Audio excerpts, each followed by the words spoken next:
அருணாச்சலம் அப்படின்னு சொல்லி பேசிட்டு இந்த காப்பை கலட்டுவாங்க இல்லையா. ஸோ அது நான் அப்போல்லாம் அழுதுருக்கேன் நிறையா. ஐயோ தலைவரை இப்படி பண்ணிட்டாங்களே, அவர் இப்படி சோகமாக போகிறாரே, ஐயோ அழுகிறாரே, தலைவா நாங்கள் இருக்கோம் தலைவா, அந்த பாட்டி ஏன் இப்படி சொன்னாங்க அப்படின்னு சொல்லி. அம்மாவோட ஒர்க் பண்ணாத ஒரே ஆள் நான் தான் நினைக்கிறேன். அந்த அந்த நான் அதுக்கு இன்னும் நான் அவ்வளோ லக்கி ஆகலைன்னு நினைக்கிறேன். நான் உங்களோட அன்புக்கு அடிமையான நிறைய பேரில் நானும் இன்னைக்கு அந்த லிஸ்ட்டில் சேர்ந்துட்டேங்கம்மா. ரொம்ப நன்றி என்னை அழைச்சதுக்கு. சும்மா அதாவது இந்த காலத்தில் நேரில் போய் கூப்பிட்டாவே வர்றது ரொம்ப கஷ்டம். வீடு ஏறி போய் வெயிட் பண்ணி அவங்களுக்கு கார்டு கொடுத்து அவங்க இருந்தும் இல்லைன்னு சொல்லி அனுப்புனதெல்லாம் நான் எக்ஸ்பீரியன்ஸ் ஆகிட்டேன். அதை பற்றிலாம் நான் கவலைப்படல. ஏன்னா இவர் வரேன்னு சொல்லிட்டாரு, என் பிள்ளை இன்னொருத்தர் வரேன்னு சொல்லிட்டாரு, கார்த்திக் தம்பி வரேன்ட்டாரு, இவங்கெல்லாம் வரேன்னு சொன்னதுக்கப்புறம் அந்த அவமானம் எனக்கு அவமானமா தெரியும். Turnham Homes, LA Beach Meadow, farm and residential plot in Kadalur. ரகங்கள் பலவிதம், ஒவ்வொன்றும் உலகத்தரம். தமிழக உற்பத்தியில் அனுஜ் ஸ்டைல்ஸ். குறைந்த விலை நிறைந்த தரம், தங்கள் தேவைகள் அனைத்தும் ஒரே இடத்தில். ஜெயச்சந்திரன். Turnham Homes மற்றும் அனுஜ் ஸ்டைல்ஸ் வழங்கும் City Fox Media proudly presents 45 years of Vadivakarasi, a tribute to our living legend. Powered by Cookie Man, associate sponsor Scissors and Cool Events, travel partner Make You Fun Holidays.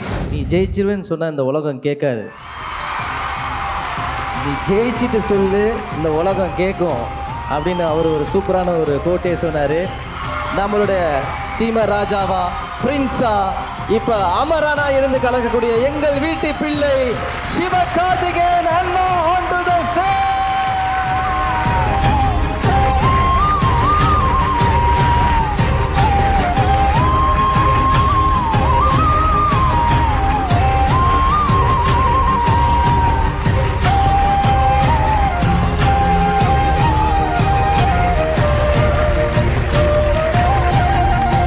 எல்லாருக்கும் வணக்கம். நன்றி உங்களுடைய கைத்தட்டலுக்கும் அன்புக்கும். Thank you thank you.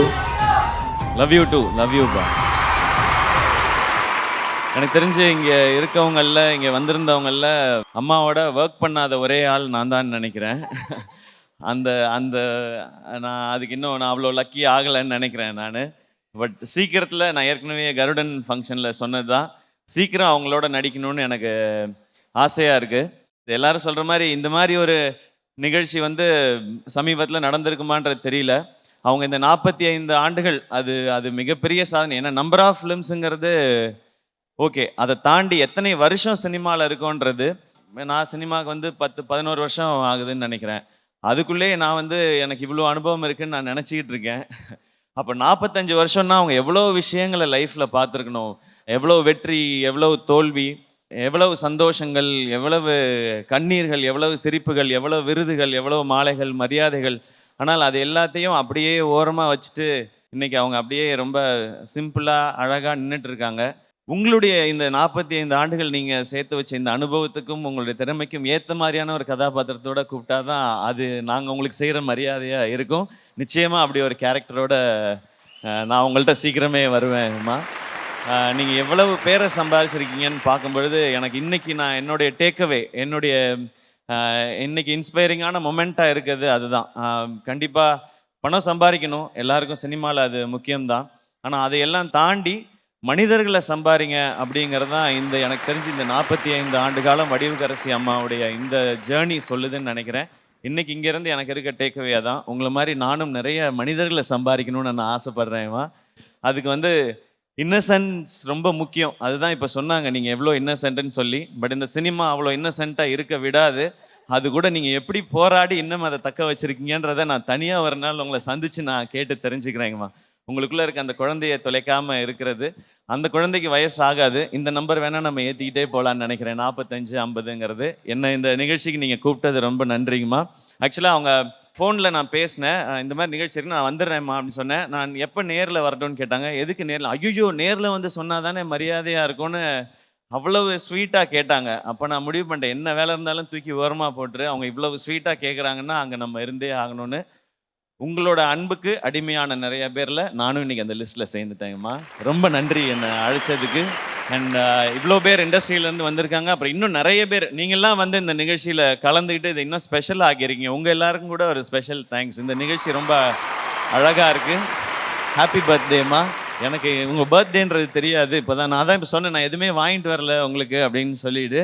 Definitely I think அவங்களுடைய biggest birthday கிஃப்ட்டே உங்க கூட அந்த சீனாக தான் இருக்கும். அவங்க இப்போ கூட கொஞ்ச நேரத்துக்கு முன்னாடி மேடைக்கு வரும்போதும் சரி, சிவகார்த்திகேயன் கூட எனக்கு ஒரு படத்துல நடிச்சுட்டா போதும், எனக்கு அதுதாம்மா ஆசைன்னு பல தடவை சொன்னாங்க. உங்களுக்கு ஒரு ஆசை இருக்கும்ல, அருணாச்சலம்ல நம்ம பார்த்த மாதிரி இருக்கிற ஒரு வடிவுக்கரசி அம்மா மாதிரி ஒரு கேரக்டர் உங்களுக்கு வேணுமா, இல்ல சிவாஜி படத்துல என் பிள்ளைக்கு என்ன குறைச்சல் அப்படின்னு கொஞ்சம் மாதிரி ஒரு அம்மாவா வேணுமா? சிவாஜி தான். ஏன்னா எனக்கு வந்து நிறைய படங்கள் வடிவகரசி அம்மாவோட பார்த்துருக்கோம். பட் அருணாச்சலம் படத்தில் அருணாச்சலம் அப்படின்னு சொல்லி பேசிட்டு அந்த காப்பை கலட்டுவாங்க இல்லையா. ஸோ அது நான் அப்போல்லாம் அழுதுருக்கேன் நிறையா. ஐயோ தலைவரை இப்படி பண்ணிட்டாங்களே, அவர் இப்படி சோகமாக போகிறாரு, ஐயோ அழுகிறாரே தலைவா, நாங்கள் இருக்கோம் தலைவா, அந்த பாட்டி ஏன் இப்படி சொன்னாங்க அப்படின்னு சொல்லி. அதுக்கப்புறம் நான் கொஞ்சம் அவங்கள அப்படியே தான் இன்னும் இவ்வளோ டெரராக இருக்காங்களே அப்படின்னு சொல்லி. பட் சிவாஜியில் இருக்கிறது எனக்கு இன்னும் கூடுதலாக பிடிக்கும். ஏன் அப்படின்னா என்னோட அப்பத்தா அம்மாச்சி எல்லாமே அப்படி தான் இருப்பாங்க. இப்போ நான் கருடனில் பார்க்கும்போது கூட எனக்கு வந்து வடிவுக்கரசி அம்மா நடிக்கிறாங்க அப்படின்றதெல்லாம் தெரியல. எங்கள் அப்பத்தாவையோ அம்மாச்சியோ கூப்பிட்டு போய் அந்த படத்தில் நடிக்க வச்சுருந்தா எப்படி இருந்திருக்குமோ அப்படி தான் இருந்தாங்க. அந்த மாதிரி ரோல் தான் இருந்தால் ரொம்ப நல்லாயிருக்கும். அவங்க எவ்வளோ ஸ்வீட்டாக இருக்காங்க இல்லையா, அது அந்த ரோல்லே இருந்துச்சுன்னா நான் ஷூட்டிங்கில் இன்னும் கொஞ்சம் என்ஜாய் பண்ணுவேன்னு நினைக்கிறேன். அருணாச்சலம் வேணாம், சிவாஜி ஓகே. நீங்க சொல்லுங்கம்மா, எவ்வளோ சந்தோஷமாக இருக்கு நீங்க ஆசைப்பட்ட உங்க எஸ்கே உங்களுக்காக இங்க வந்திருக்காரு. சும்மா அதாவது இந்த காலத்தில் நேரில் போய் கூப்பிட்டாவே வர்றது ரொம்ப கஷ்டம். வீடு ஏறி போய் வெயிட் பண்ணி அவங்களுக்கு கார்டு கொடுத்து அவங்க இருந்தும் இல்லைன்னு சொல்லி அனுப்புனதெல்லாம் நான் எக்ஸ்பீரியன்ஸ் ஆகிட்டேன். அதை பற்றிலாம் நான் கவலைப்படலை. ஏன்னா இவர் வரேன்னு சொல்லிட்டாரு, என் பிள்ளை இன்னொருத்தர் வரேன்னு சொல்லிட்டாரு, கார்த்திக் தம்பி வரேன்ட்டாரு, இவங்கெல்லாம் வரேன்னு சொன்னதுக்கப்புறம் அந்த அவமானம் எனக்கு அவமானமாக தெரியல, அதை விட்டுட்டேன்.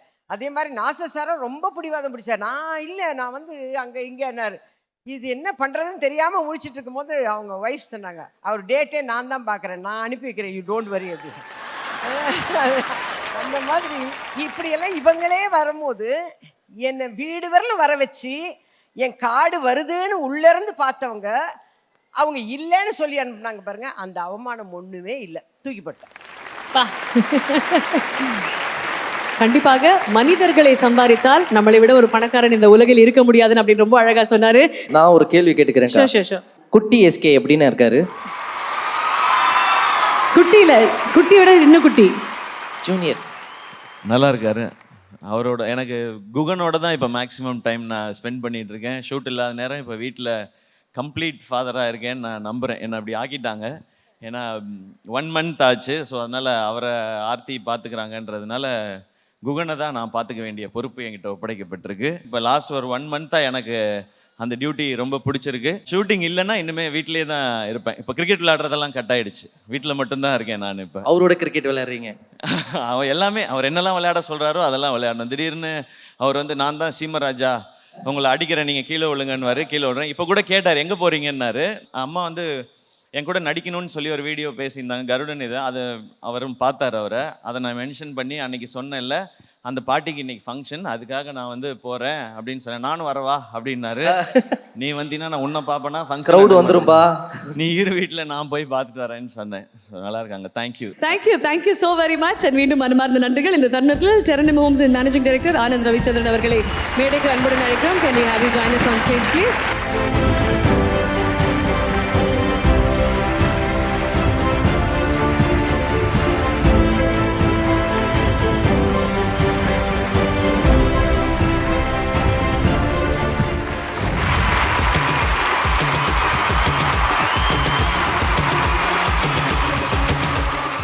Vadivukkarasi, we love you all.